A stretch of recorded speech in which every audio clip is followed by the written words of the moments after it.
Hey, good morning, Matt and Aaron. Just wanted to make this quick video so I can add some context to these Excel documents I'm sending over. So the first one I'm looking at is the preliminary keyword research and content gap analysis.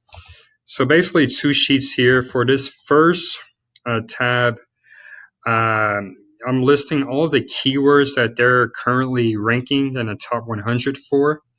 I think these would be the lowest hanging fruit when we start going after improving their rankings. And then you can see here I've added some other info like their current position in Google, the average search volume, and then the keyword difficulty score. And then this shows the URL that's displaying for that keyword. And then I've organized it by business segment. So factoring, medical equipment financing, and restaurant equipment financing. And over here, these tables just kind of give you an idea on how many keywords they have in the top 100, their average position, so how far they are from page one, and the average keyword difficulty. So this is one way we could determine which, business segment to go after first for SEO. I would probably pick either medical equipment financing and restaurant equipment financing based on these stats. But I'm actually going to show you another approach that I'm also thinking about, and I'll be interested to get your guys' thoughts on. So that's the first tab. And pretty much I use that to drive the content gap analysis. So figuring out, okay, for all those keywords on the first sheet, which websites are ranking on the first page for those keywords, and what topics are they writing about that First Business Capital hasn't touched. And so that's exactly what this sheet is. Again, it's sorted by business segment, but you can see the different content topics. And then for this column, I include example pages for each topic. And each of these example pages, they're ranking on page one. So definitely there's some things we could try to mimic from those pages, and then obviously try to do them better.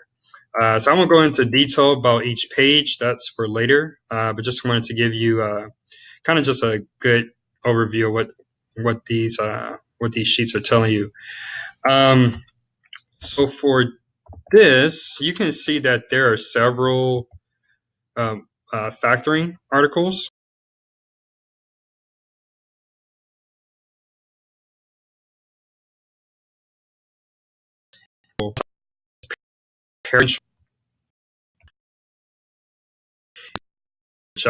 Content. So they basically have a factoring article and resource page. And I'll share this link in the email, but as you can see, they have really gone in depth on factoring and other related topics.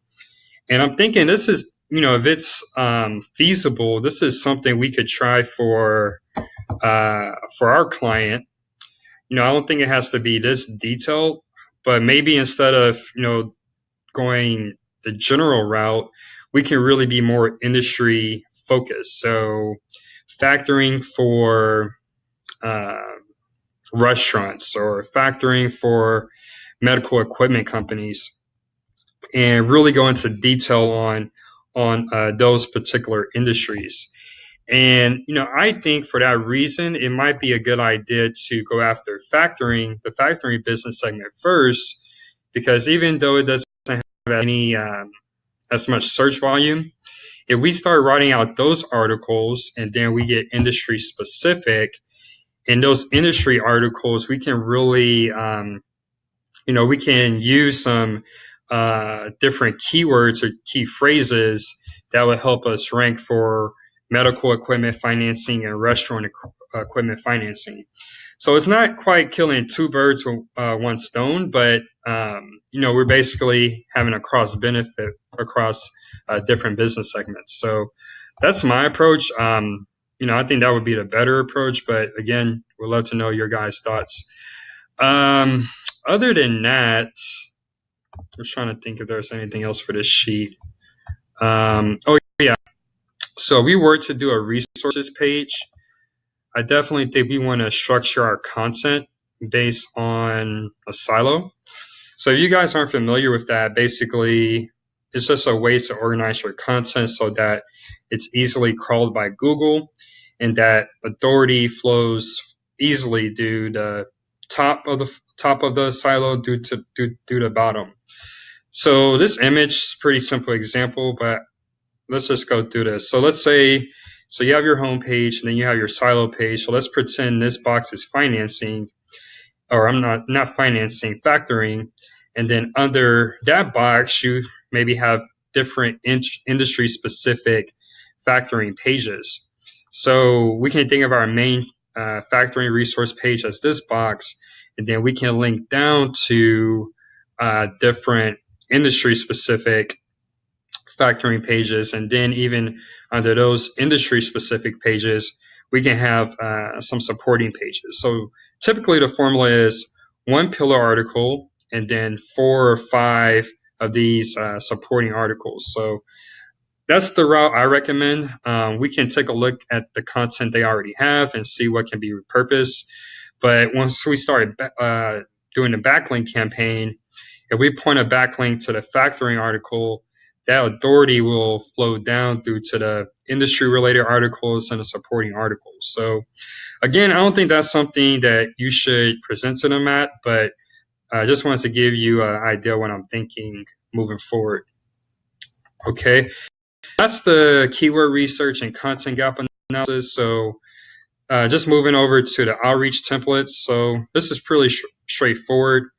So yeah, I built a very rough list of some target websites we can go after, along with their contact information. Again, it's divided by or organized by business segment. And these websites are all linking back to the top 10 results for each of those keywords we're going after. And then in the second tab, these are just some different outreach templates. So I think there's like 10 or 11 here. So definitely should be enough to get started. Other than that, I think that's it. For the audit, I probably won't have that done by noon, Matt, but I should be able to finish it by the time you meet with them. One little issue I'm having, their website isn't coming up for me on any of my computers. I don't know if the website is down, but it's weird. It's coming up on my cell phone, so not sure what's going on there. But I'll try my best to do a full audit for them. And I'm going to include a few questions in the email. And one last thing, and this is for both guys. One, I guess, other benefit I think of going the factoring and then going to the industry factoring specific route is that if I remember correctly, we're also running AdWords campaign for them, and I'm not sure how that campaign is structured, but what we could do is once we have those industry specific pages just for factoring, obviously we can install a remarketing pixel and then really target like industry factoring, and just see how that works. So just another, I guess, cross benefit I thought about with that approach. So yeah, that brings me to the end of the video, and I look forward to chatting with you soon, Matt.